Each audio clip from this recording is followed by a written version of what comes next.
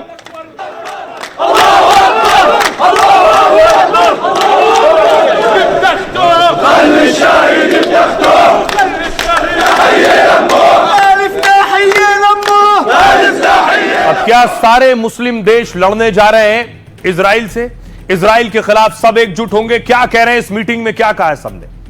एक एक करके मैं आपको बताऊं। नेतन्याहू एक तरफ और बाकी इस्लामिक राष्ट्र एक तरफ। पाकिस्तान कह रहा है जब से कतर पर अटैक हुआ है पाक को डर सता रहा है। आतंक की मदद करने पर कहीं इजराइल हमला न कर दे। पाकिस्तान के मंत्री बार बार अपनी ताकत की बात कर रहे हैं। अब कतर से पाक के विदेश मंत्री ने परमाणु धमकी दी है, अगर कोई हमला करेगा तो पाकिस्तान जवाब देगा। परमाणु बम वाला पाकिस्तान अपनी रक्षा के लिए तैयार है। कतर कह रहा है दोहा पर अटैक विश्वासघाती हमला है। इजराइल की आतंकी हरकत कायराना है। तुर्की कह रहा है इजराइल की मानसिकता खून से पोषित है, हमें इजराइल के खिलाफ एकजुट होना होगा। जॉर्डन कह रहा है इजरायली खतरे की कोई सीमा नहीं है, मुस्लिम देशों को साथ मिलकर लड़ना चाहिए। मिस्र का कहना है फिलिस्तीनी मुद्दों को हल करने की जरूरत है, इजराइल को मुंहतोड़ जवाब देने का समय आ गया है। इराक का कहना है कतर पर अटैक नकारात्मक संदेश भेजता है, इस्लामिक देशों पर इजरायली हमला गलत है। सऊदी अरब, मोहम्मद बिन सलमान ने खुलकर कोई बात नहीं की है। सऊदी अरब को इजराइल अमेरिका की जरूरत है, वो दोनों देशों से तेल और हथियारों की बड़ी डील करता है। मुस्लिम देशों से करीबी दिखाने के लिए बैठक में तो आया है सऊदी अरब, लेकिन सलमान कोई भाषण या कड़ा बयान देने से बचते रहे, बस ट्वीट किया इजराइल को गंभीर परिणाम भुगतने होंगे। आइए आपको सुनवाता हूं, सुनिए इजराइल मुस्लिम देशों को क्या कह रहे हैं।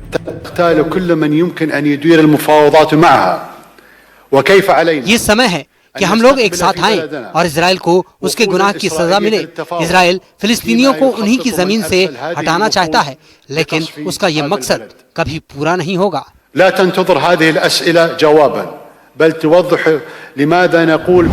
हम इजराइल की आतंकवादी मानसिकता का सामना कर रहे हैं। कतर पर हमला खून से पोषित था। हमें इजराइल को जवाबदेह ठहराने और अपने अधिकारों के लिए राजनयिक प्रयासों को तेज करना चाहिए। जिस किस्म की मिसाइल डेवलपमेंट्स हो रही हैं, Pakistan can also reach Israel. और याद रहे कि न्यूक्लियर वेपन स्टेट के साथ पंगा नहीं लिया जा सकता। स्टेट्स और इजराइल इकट्ठे हो जाए तो वो भी they can not attack Pakistan, because before अगर ऐसी कोई सिचुएशन होती है तो वो फुलझड़ी जो है ना, वो फुलझड़ी चल जाएगी।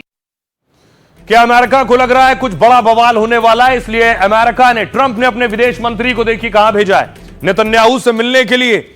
रूबियो को आप देख रहे हैं जो इजराइल पहुंचे हैं और नेतन्याहू से मिले, क्योंकि दूसरी तरफ ये देख रहे हैं कि मुस्लिम देश एक साथ बैठक कर रहे हैं, नेतन्याहू के खिलाफ गोलबंदी हो रही है। और अमेरिका का वास्ता भी कतर और सऊदी अरब, यूएई जैसे देशों से है। लाखों करोड़ के हथियार ये देश अमेरिका से खरीदते हैं। उसके बाद देखिए जरा, अमेरिका के विदेश मंत्री नेतन्याहू से मिलने के बाद कतर पहुंच गए, अल-थानी से मिले। आपको याद होगा ट्रंप भी कतर गए थे, लगभग 4 लाख करोड़ 10 लाख करोड़ के हथियार की डील हुई थी यहां। तो हथियार एक बड़ा रोल प्ले करता है शांति स्थापित करने में भी, क्योंकि सबको हथियार बेचने। रही अब आपको बताऊं, क्या वाकई मुस्लिम देश लड़ पाएंगे? मुस्लिम देशों की वो ताकत है? तो आइए मैं आपको ताकत दिखाता हूं कि मुस्लिम देशों की ताकत क्या है और खुद नेतन्याहू की ताकत क्या है। सबसे पहले फौज के लिहाज से देखिए, सैनिक नेतन्याहू के पास 6.5 लाख की फौज है, कतर के पास 70,000, तुर्की 3,55,000, पाकिस्तान के पास 13 लाख और ईरान के पास 6,10,000। अगर सबकी फौज मिला दें तो ये भारी बैठते हैं, लेकिन इजराइल के साथ अमेरिका का समर्थन भी है। टैंक्स देखिए, इजराइल के पास 1,370 टैंक है, कतर के पास 62, तुर्की के पास 2,200, पाकिस्तान के पास 2,600 टैंक और ईरान के पास 1,700 टैंक है ताकत के लिहाज से। एयरक्राफ्ट, फाइटर जेट, इजराइल के पास 612, कतर के पास 149, तुर्की के पास 205 एयरक्राफ्ट हैं, पाकिस्तान के पास 1,300 और ईरान के पास 551 है। जहाज इजराइल के पास 67 है, कतर के पास 86, तुर्की के पास 31 और पाकिस्तान के पास 114, ईरान के पास 101। परमाणु बम के मामले में देखिए जरा, इजराइल के पास 90 परमाणु बम है, कतर के पास, ये ग्राफिक्स मिस्टेक है, 0 है कतर के पास, तुर्की के पास 0, पाकिस्तान के पास 170 और ईरान के पास भी 0 है। यह है इनकी ताकत।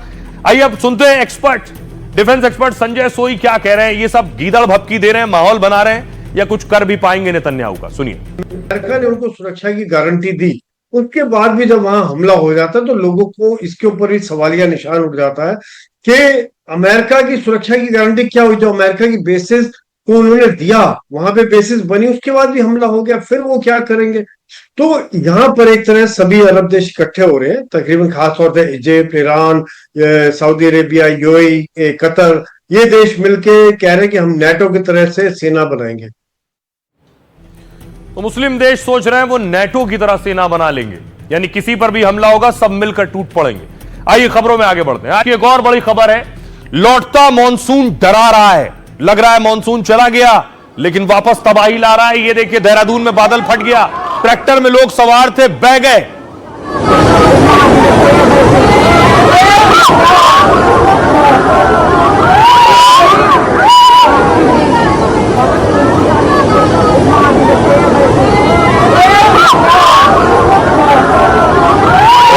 पूरा ट्रैक्टर पलट गया है, पानी का बहाव इस कदर तेज था, लगभग 6-7 लोग आपको ट्रैक्टर पर नजर आ रहे हैं।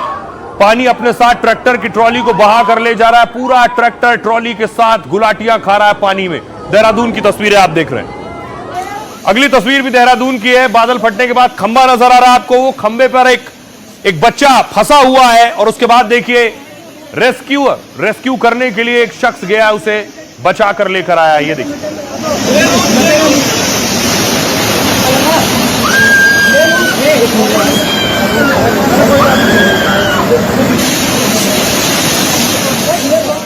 अब देखिए जरा, लगातार बारिश, बादल फटने के बाद ये तस्वीर आप देख रहे हैं, ये टपकेश्वर मंदिर की तस्वीर है और मंदिर लगभग डूब गया है।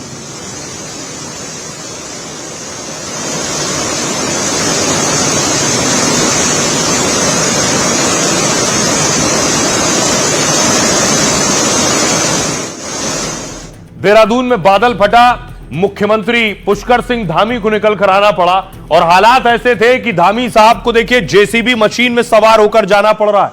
ये जो आप देख रहे हैं ये बुलडोजर, इसी में पुष्कर धामी मुख्यमंत्री बैठे हुए हैं।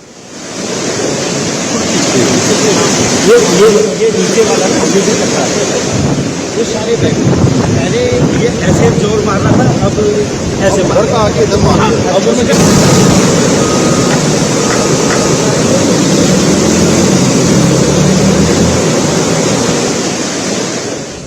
देहरादून की एक और तस्वीर मैं आपको दिखाऊं। ये आप देख रहे हैं नेशनल हाईवे का हाल है। ये रास्ते टूट गए, रास्ते कट गए।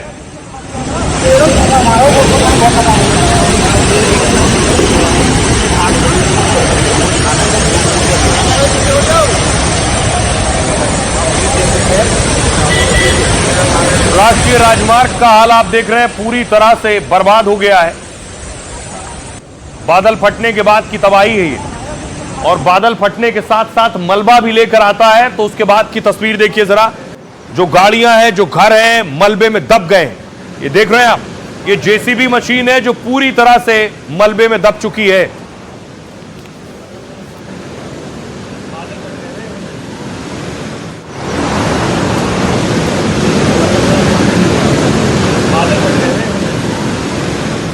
अब देखिए देहरादून में हुआ क्या, ये तस्वीर है, ये नेशनल हाईवे पर हुआ है। देहरादून में लगातार बारिश के बाद हालात बिगड़ गए। आज सुबह 5 बजे बादल फटने के बाद यह तबाही आई है। इससे नदियों का जो जल स्तर है वो अचानक बढ़ गया। इसमें तमसा है और सहस्त्रधारा नदी डेंजर लेवल से भी ऊपर बहने लगी। लोगों के घरों में कई फीट तक मलबा भर गया है और इसी मलबे में कई लोगों के दबे होने की भी खबर है। लोगों को बचाने के लिए रेस्क्यू किया गया, बाकायदा एनडीआरएफ और एसडीआरएफ की टीम रेस्क्यू में जुटी हुई है, लेकिन कनेक्टिविटी टूटने से रेस्क्यू में ज्यादा दिक्कतें आ रही हैं। सड़कों पर पानी भरने से आवाजाही पूरी तरह से ठप हो गई है। देहरादून हरिद्वार नेशनल हाईवे भी बंद हो गया है। लैंडस्लाइड की वजह से कई रास्ते ब्लॉक हो गए। इसके अलावा टपकेश्वर मंदिर की तस्वीर दिखाई मैंने आपको, उसको भी नुकसान पहुंचा है। मंदिर में 2 फीट से ज्यादा मलबा भर गया है। मंदिर के पास बनी दुकानों के बहने से 2 लोग भी बह गए और फिलहाल लोगों को बारिश से राहत नहीं मिलने वाली है। आने वाले दिनों में बहुत ज्यादा बारिश होगी, इसका अलर्ट भी जारी किया गया है। हालात को देखते हुए स्कूलों में छुट्टियां दे दी गई हैं। आइए आपको सुनवाता हूं, सुनिए जरा, जिस वक्त बादल फटा लगातार बारिश के बाद वहां के लोकल लोग क्या कह रहे हैं। आपकी जमा पूंजी थी बहुत ज्यादा थी, उसके बाद तो सोई नहीं क्योंकि बहुत डर था, पता नहीं चल रहा था कि कहाँ क्या हुआ। मैं यहाँ बाथरूम जा रहा था, अब यानी कि मैं उस टाइम थोड़ा भी झटका लगता तो मतलब मैं ही खत्म था उस टाइम तो, और ये पेड़ अंदर आ गया जी। तो बहुत मुश्किल है, हम सुबह से खड़े हैं, काफी 6:30 बजे 5:30 बजे से लगभग पानी बहुत ज्यादा आ रखा है। रात भर से पानी चल रहा है, तो बहुत मुश्किल होगी हमारे लिए। अब भाई आपको रांची लिए चलता हूं। देखिए रांची में दीवार गिर गई, ये महिला जा रही थी, इसी दौरान दीवार गिरी है, बाल बाल बची है महिला।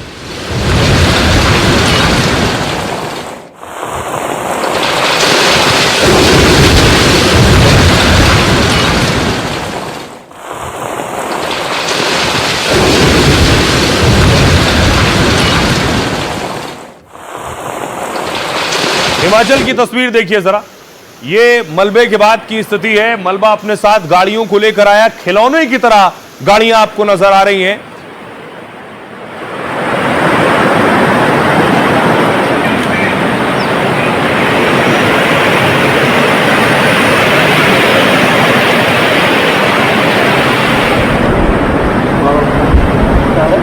अब देखिए जरा, लगातार बाढ़ बारिश से हो क्या रहा है। न सिर्फ बाढ़ बारिश से वहां रहने वाले लोग प्रभावित हो रहे हैं, बल्कि रास्ते टूटने से दूसरा नुकसान यह हो रहा है। यह जम्मू की तस्वीर आप देख रहे हैं, ट्रक्स की लाइन, आपको सैकड़ों ट्रक नजर आ रहे हैं। जो ट्रक मालवाहक है, सामान लेकर जाता है एक जिले से दूसरे जिले, एक राज्य से दूसरे राज्य, वो सब रास्ते में रुके हुए हैं।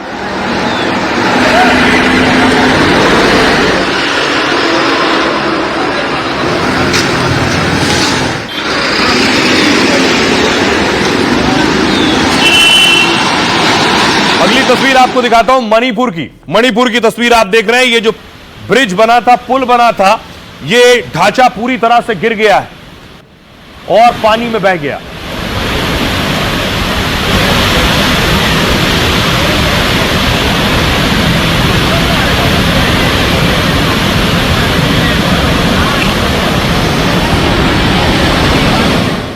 कई राज्यों में अलर्ट है। आपके राज्य के हालात क्या होने वाले, आइए आपको बताता हूं। सबसे पहले उत्तर प्रदेश, 26 जिलों में भारी बारिश का अलर्ट जारी किया गया है। उत्तर प्रदेश के 50 जिलों में गरज और चमक के साथ बरसात हो सकती है। जम्मू कश्मीर, हैवी रेनफॉल की चेतावनी है, यानी बहुत बारिश हो सकती है। राजौरी, रियासी में रेड अलर्ट है। इसके अलावा हिमाचल प्रदेश, अगले 2 दिनों तक भारी बारिश। हिमाचल में शिमला, मंडी के लिए ऑरेंज अलर्ट है। उत्तराखंड, देहरादून समेत 7 जिलों के लिए अलर्ट जारी किया गया। 20 सितंबर तक भारी बारिश का येलो अलर्ट है। महाराष्ट्र में, सेंट्रल महाराष्ट्र में बाढ़ का अलर्ट है। मुंबई, पुणे में भी भारी बारिश जारी रहेगी। तो अगर आप इन राज्यों में रहते हैं तो अपना ख्याल रखिए। खबरों में आगे बढ़ते हैं। आज की एक और बड़ी खबर है, गोरखपुर में पशु तस्करों ने मार डाला। दरअसल एक तस्वीर मैं आपको दिखाऊं, ये रात का अंधेरा है। ये गाड़ी आपको दिख रही है, पिकअप वैन इसे कहते हैं। इसी गाड़ी में पशु तस्कर हैं और इन्होंने गाड़ी में पीछे पशुओं को भर रखा है। इन्हें जब रोकने की कोशिश हुई तो इन्होंने एक नीट की तैयारी कर रहे छात्र को पीट पीट कर मार डाला। 19 साल उम्र है। यह तस्वीर आप देख रहे हैं दीपक की। दीपक की हत्या कर दी। बताया गया कि गाड़ी से धक्का दिया और गिरने के बाद दीपक की मौत हुई। लेकिन उसके बाद देखिए गोरखपुर में बवाल हुआ। इस तस्वीर के सामने आने के बाद गोरखपुर में सड़क पर आग लगा दी गई, वो गाड़ी फूंक दी गई। बिहार का नंबर लग रहा है। अबे कैंग नंबर है नहीं है, नंबर गाड़िया आवे लेकिन नंबर नहीं है। उसके बाद दिन निकला, सुबह हुई तो स्थानीय लोगों ने पुलिस को घेर लिया। पुलिस से सवाल करने लगे। एक छात्र की मौत पर पुलिस से सवाल हुआ।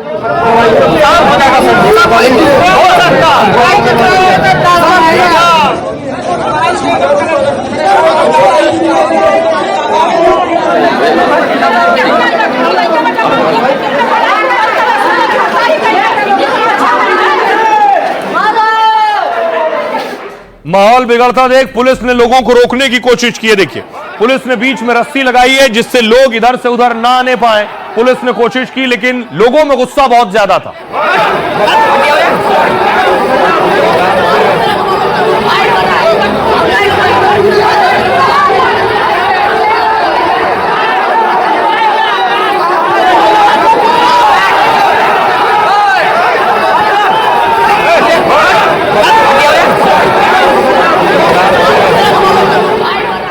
फिर पुलिस पर पत्थर शुरू हो गए। ये आप देख रहे हैं, लोगों ने पत्थर चलाने शुरू किए। पुलिस ने लोगों को खदेड़ा है।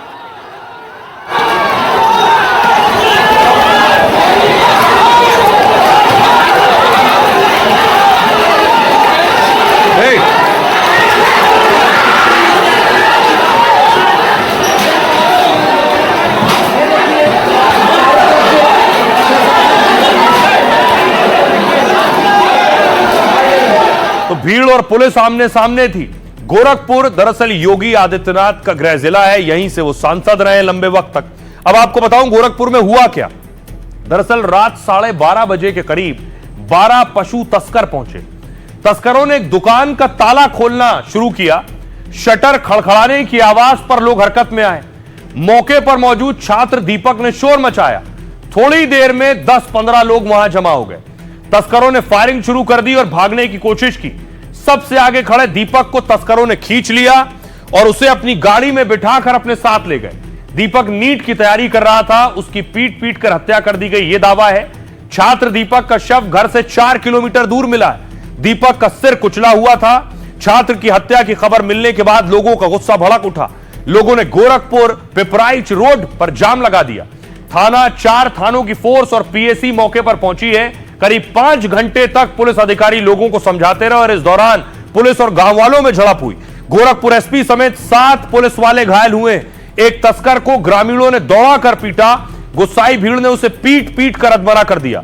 पुलिस ने तस्कर को गिरफ्त में लेने की कोशिश की है और इस दौरान गांव वालों से पुलिस उलझ गई और इसमें कई पुलिस वाले भी घायल हुए। सभी आरोपियों की तलाश में पुलिस जुटी हुई है।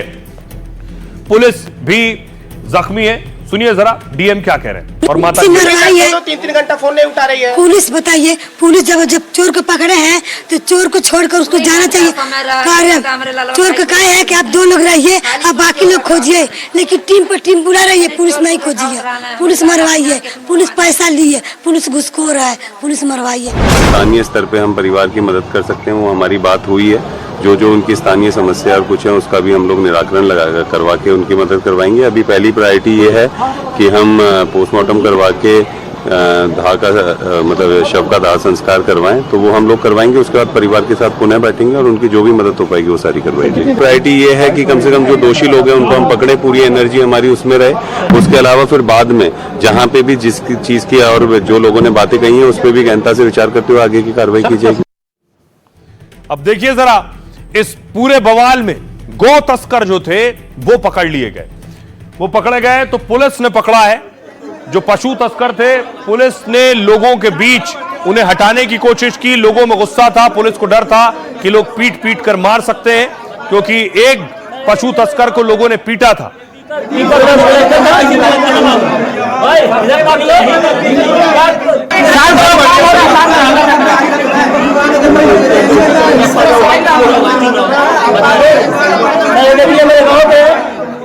दूसरी तस्वीर देखिए, ये वो पशु तस्कर है जो लोगों के हत्थे चढ़ गया। लोगों ने उसे बुरी तरह से पीटा है और पीट पीट कर अधमरा कर दिया। पुलिस की यही कोशिश थी, इसीलिए पुलिस से भिड़ंत हुई। लोग चाहते थे कि पशु तस्कर को उनके हवाले कर दिया जाए। अब आपको बताऊं कि इस बीच अखिलेश यादव ने सरकार पर सवाल उठाए, लेकिन योगी आदित्यनाथ तक ये तस्वीरें गई तो योगी एक्शन में आए। गोरखपुर में छात्र मर्डर पर अखिलेश ने सरकार को घेरा, पशु तस्करों के साथ मिली भगत का आरोप लगाया। जनता के गुस्से के लिए बीजेपी सरकार खुद जिम्मेदार है, पुलिस पर पशु तस्करों को बचाने का आरोप लगाया। सत्ताधारियों की साठगांठ के भांडाफोड़ का दावा किया। अखिलेश का दावा है इसी वजह से जनता आक्रोशित हुई। अगर यूपी के मुख्य नगर में ऐसा हो रहा है, इसका मतलब है गोरख धंधे में किसी की साझेदारी है। क्या उनके हाथ से गोरखपुर भी निकल गया है? नीट छात्र की हत्या का मामला योगी तक पहुंचा। योगी ने अफसरों को जल्द मौके पर जाने के निर्देश दिए। योगी ने साफ कहा कि दोषियों को बख्शा नहीं जाएगा। योगी के ऑर्डर के बाद डीआईजी और एसएसपी मौके पर पहुंचे। अफसरों को जांच कर सख्त कार्रवाई के निर्देश दिए गए।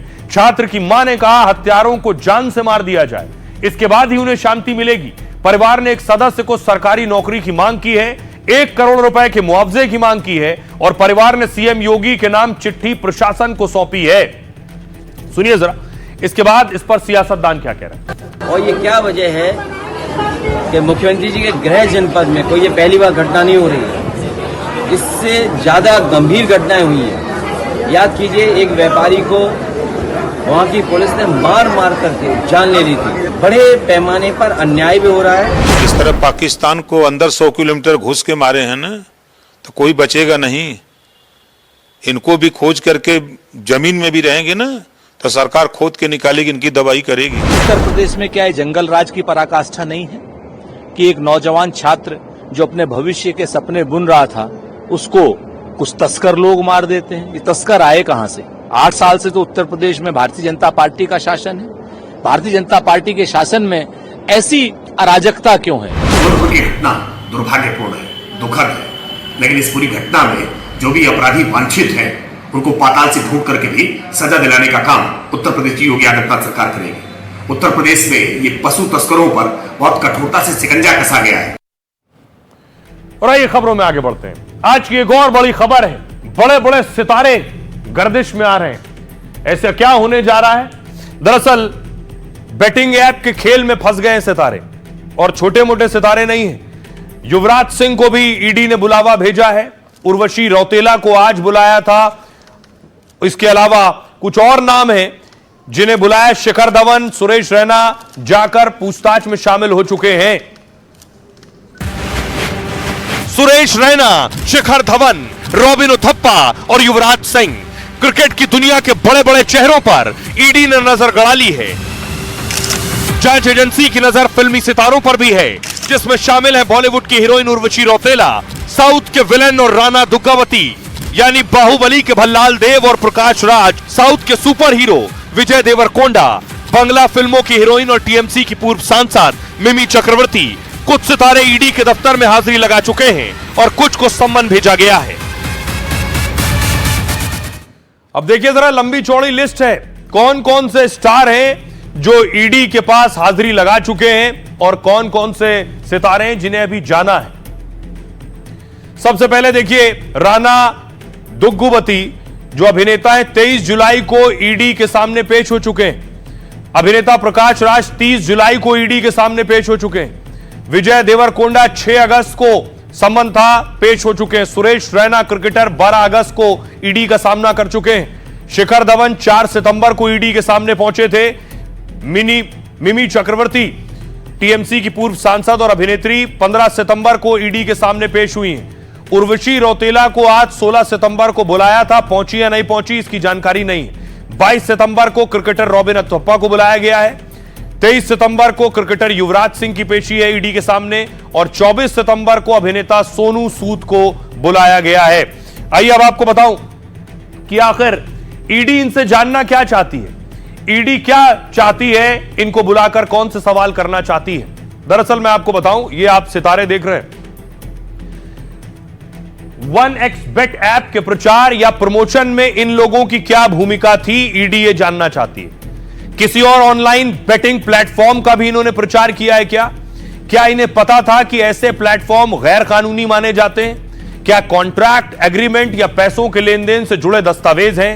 विज्ञापनों के बदले भुगतान किस तरह से किया जाता है इन्हें?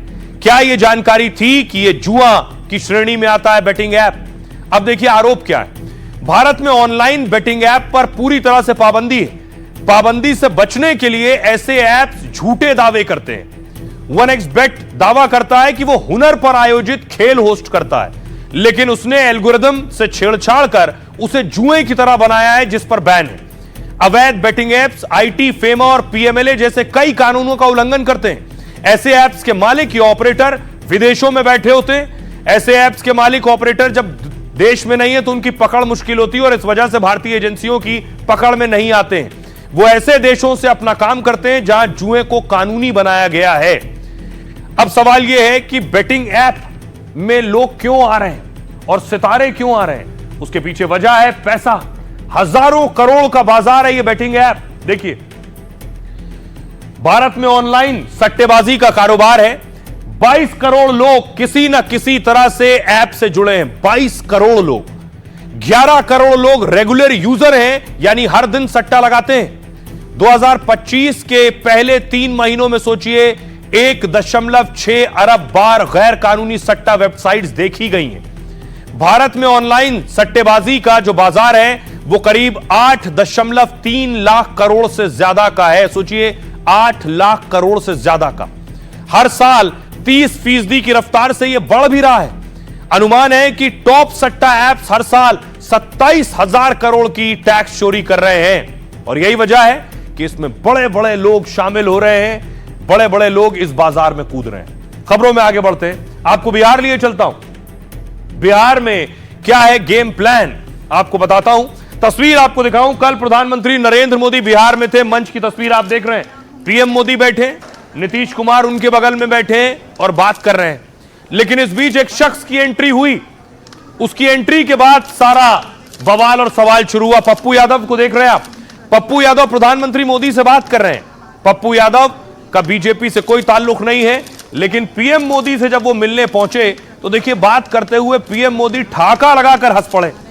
पप्पू यादव विरोधी दल के और पीएम मोदी से मिले और मुस्कुराए, हंसी से बात की। बहुत से लोगों को ये मुस्कुराहट और ठहाके अच्छे नहीं लगे।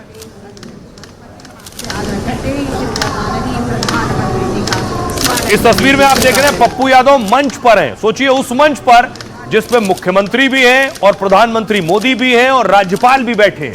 पप्पू यादव आसानी से गए और प्रधानमंत्री नरेंद्र मोदी से बात करने लगे। लेकिन इस बीच विरोधी, पप्पू यादव के विरोधी देखिए कौन सी तस्वीर आगे बढ़ा रहे हैं। जब पप्पू यादव को राहुल गांधी की सभा से बाहर बिठाया गया था, यह तस्वीर विरोधी आगे बढ़ा रहे हैं और पूछ रहे हैं कि मोदी के मंच तक तो पप्पू पहुंच गए, लेकिन राहुल के मंच तक नहीं पहुंच पाए थे।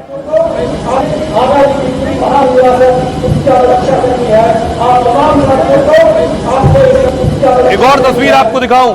पिछले दिनों यह तस्वीर वायरल थी जिसमें आप देखिए पप्पू यादव गाड़ी पर चढ़ने की कोशिश कर रहे थे राहुल की, लेकिन चढ़ नहीं पाए।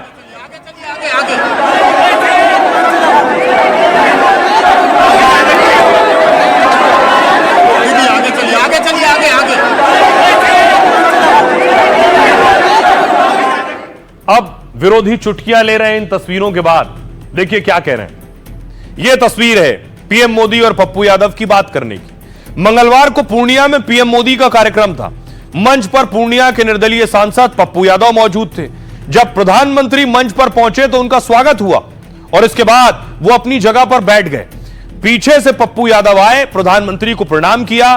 प्रधानमंत्री मोदी ने भी हाथ जोड़कर प्रणाम किया। पीएम मोदी से पप्पू यादव की ज्यादा देर तो बात नहीं हुई, लेकिन कुछ क्षण तक उन्होंने रुककर कुछ बात करने की कोशिश की। पीएम मोदी और पप्पू यादव का यह वीडियो सोशल मीडिया पर वायरल है। सोशल मीडिया पर लोग कांग्रेस पर सवाल उठा रहे हैं। लोगों ने लिखा, नामदार और कामदार में यही फर्क होता है। यह भी कहा गया कि राहुल ने जिसका अपमान किया, मोदी ने उनका सम्मान किया। दरअसल पप्पू यादव को 2 बार राहुल के मंच पर जगह नहीं मिली। 9 जुलाई को सुरक्षा कर्मियों ने पप्पू यादव को राहुल के ट्रक पर चढ़ने नहीं दिया।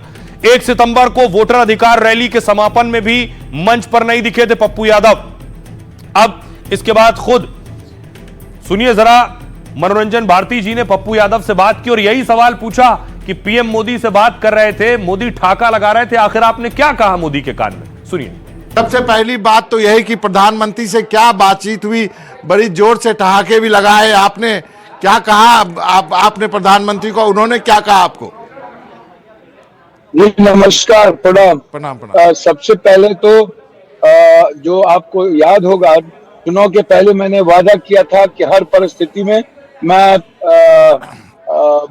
एयरपोर्ट दूंगा और कनेक्टिविटी के रूप में मैं रेलवे से जोड़ूंगा और एक्सप्रेस वे दूंगा। मैं समझता हूं कि अब ये पूर्णिया सीमांचल कोसी की जीत है। जब उनको राहुल जी की रथ से ढकेल दिया गया तो बेचारे गिर पड़े, भारी शरीर के हैं, तो अब उधर तो संरक्षण मिल नहीं रहा है। तो मोदी जी की प्रशंसा नहीं करेंगे, नीतीश जी की नहीं करेंगे तो किसकी करेंगे? अब आपको बताऊं, आपने सुन लिया, पप्पू यादव सवाल का जवाब देने से बचते नजर आए। बिहार से एक और तस्वीर आई है। यह तस्वीर है तेजस्वी यादव की। आपने देखा होगा राहुल और तेजस्वी एक साथ यात्रा कर रहे थे। अब राहुल की यात्रा खत्म हो गई है, तेजस्वी की यात्रा शुरू हुई है। यह बस यात्रा है, बिहार अधिकार यात्रा।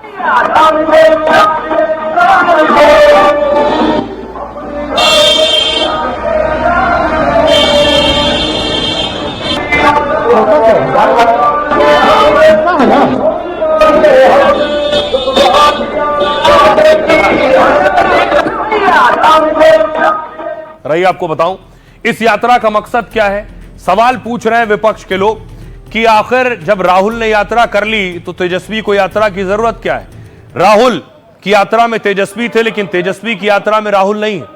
तेजस्वी यादव बिहार अधिकार यात्रा पर निकले हैं। 5 दिनों में 10 जिलों से गुजरेगी तेजस्वी की यात्रा। यात्रा की शुरुआत जहानाबाद से हुई, वैशाली में समापन होगा। तेजस्वी की यात्रा 66 विधानसभा सीटों से होकर गुजरेगी। बिहार अधिकार यात्रा में 27% सीटों को कवर करेंगे तेजस्वी। तेजस्वी यादव यात्रा के दौरान बस में खाने पीने का जुगाड़ भी कर चल रहे हैं। वो कैमरे के सामने खाते हुए भी दिखे और कहा कि सत्तू भी लेकर चलते हैं। राहुल की वोटर अधिकार यात्रा में महागठबंधन की सारी पार्टियां थी, लेकिन बिहार अधिकार यात्रा सिर्फ आरजेडी की है। इस यात्रा में राहुल गांधी या विपक्ष का कोई दूसरा नेता शामिल नहीं होगा। कांग्रेस के शामिल नहीं होने पर एनडीए ने महागठबंधन को घेरा है। बीजेपी ने महागठबंधन को स्वार्थ का गठबंधन बताया। चिराग पासवान ने कहा कांग्रेस ने तेजस्वी को किनारे किया है। तेजस्वी बोले महागठबंधन की सारी पार्टियां एक पेज पर हैं। आइए आपको सुनवाता हूं, सुनिए जरा सियासतदान क्या कह रहे हैं। हम और राहुल गांधी जी हों या हमारे और घटक दल हों, हम सब लोग सेम पेज पे हैं और बिहार में बदलाव चाहते हैं। जो जनता चाहती है वो चाहते हैं।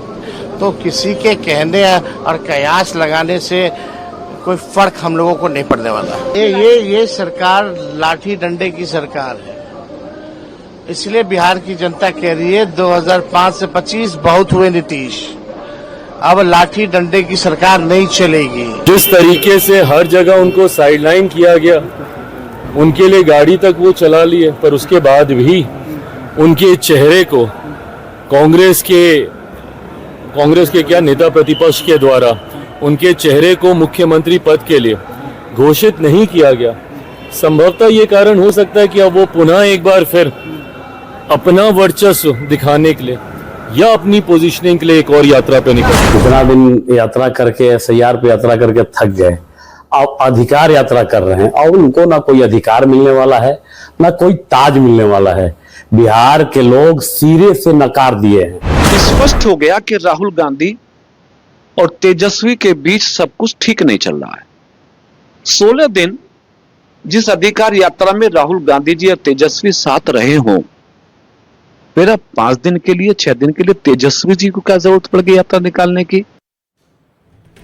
तो विरोधी कह रहे हैं महागठबंधन में सब ठीक नहीं है, लेकिन महागठबंधन वाले कह रहे हैं कि एनडीए में भी सब ठीक नहीं है। मांझी कह रहे थे सीटें नहीं मिली तो 100 सीट पर लड़ेंगे। दूसरी तरफ चिराग पासवान ने सीएम पद पर दावेदारी ठोक दी है। चिराग पासवान ने कहा समर्थक मुझे सीएम देखना चाहते हैं।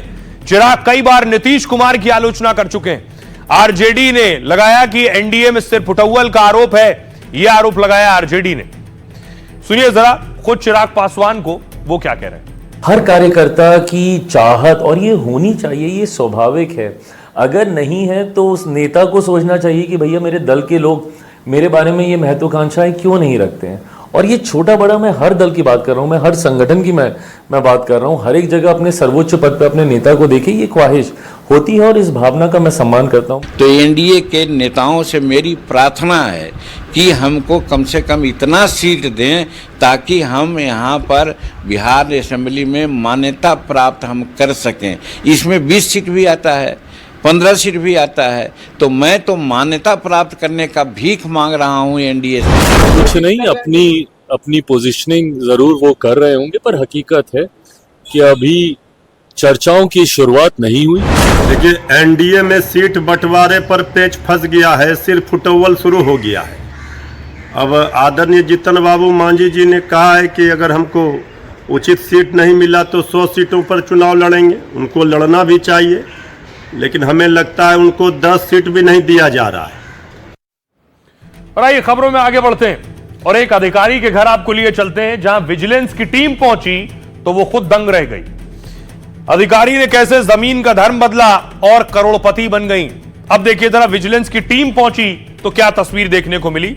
यह घर की तस्वीर है, घर के अंदर पैसा ही पैसा था। विजिलेंस की टीम की आंखें भी फटी की फटी रह गई। देखिए जरा, ये एक तरफ आप देख रहे हैं असम की महिला अधिकारी जिनको गिरफ्तार कर लिया गया है, दूसरी तरफ आपको कैश नजर आ रहा है। ये सारा पैसा इनके घर से बरामद किया गया है। ये पैसा कैसे कमाया, कैसे बनाया, ये आपको बताता हूं। असम में राज्य सिविल सेवा के अधिकारी नुपुर बोरा को गिरफ्तार कर लिया गया है। मुख्यमंत्री की स्पेशल विजिलेंस टीम ने नुपुर बोरा के 2 ठिकानों पर रेड की। छापेमारी में 2 करोड़ रुपए नगद और जेवरात बरामद हुए। गुवाहाटी के आवास से 92 लाख कैश की बरामदगी हुई है और बरपेटा में किराए के घर से 10 लाख की नकदी बरामद हुई है। यह कार्रवाई विवादित जमीन सौदों में नुपुर बोरा के शामिल होने के संदेह में की गई। नुपुर पर संदिग्ध घुसपैठियों के नाम पर सरकारी भूमि के अवैध पंजीकरण कराने का आरोप है। नुपुर पर हिंदुओं की जमीन संदिग्धों को देने का भी आरोप है। आरोप है कि नुपुर बोरा 1500 से लेकर 2 लाख रुपए तक की रिश्वत लेती थी। छानबीन के दौरान नुपुर बोरा पर 6 महीने से विशेष निगरानी रखी जा रही थी और निगरानी के दौरान विजिलेंस टीम ने छापा मार दिया और नुपुर तक पहुंच गई। अब देखिए नुपुर पर शक कैसे हुआ, कैसे ये रडार पर आई, इसके पीछे भी बड़ी कहानी है। नुपुर बोरा पर 6 महीने से दरअसल नजर रखी जा रही थी। उनके खिलाफ कई शिकायतें मिल चुकी थी विजिलेंस टीम को। बारपेटा में सर्कल ऑफिसर के रूप में उन्होंने गड़बड़ी की। साथ ही जांच में जमीन के जो अवैध ट्रांसफर से भी नुपुर बोरा का लिंक सामने आया है। उनके खिलाफ हिंदुओं की जमीन दूसरे समुदाय को ट्रांसफर करने की जानकारी मिली विजिलेंस को।